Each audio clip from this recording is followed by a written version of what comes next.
முன்பு ஜெர்மனி நாடு பிளவுபட்டிருந்த போது பெர்லின் நகரத்தை கிழக்காகவும் மேற்காகவும் பெரிய மதில் சுவர் பிரித்தது. ஒரு நாள் கிழக்கு பெர்லினைச் சேர்ந்த சிலர் ஒரு லாரி நிறைய குப்பை கூலங்களை கொண்டு வந்து மதில் தாண்டி மேற்கு பெர்லின் பக்கம் கொட்டினார்கள். அவ்வளவு குரோதம்! மேற்கு பெர்லினைச் சேர்ந்த மக்களும் அதே மாதிரி செய்திருக்கலாம். ஆனால் அவர்கள் அப்படி செய்யவில்லை.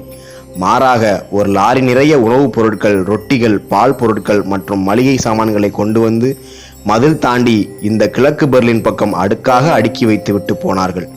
மேலும் அதன் மீது இவ்வாறு எழுதி வைத்து விட்டு போனார்கள்: ஒவ்வொருவரும் தன்னிடம் என்ன இருக்கிறதோ அதைத்தான் கொடுப்பார்கள். Each gives what they have. எவ்வளவு நிதர்சனமான உண்மை! உங்களிடம் இருப்பதைத்தான் உங்களால் கொடுக்க முடியும். உங்களுக்கு உள்ளே என்ன இருக்கிறது? அன்பா, பகையா, அமைதியா, வன்முறையா, வாழ்வா, சாவா? உங்கள் திறமை, பலம் அழிவு பாதை நோக்கியா, வளர்ச்சி பாதையை நோக்கியா? இத்தனை காலங்களில் நீங்கள் அடைந்தது என்ன?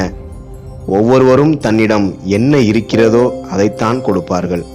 அன்பை வாரி வழங்குங்கள். நன்றி.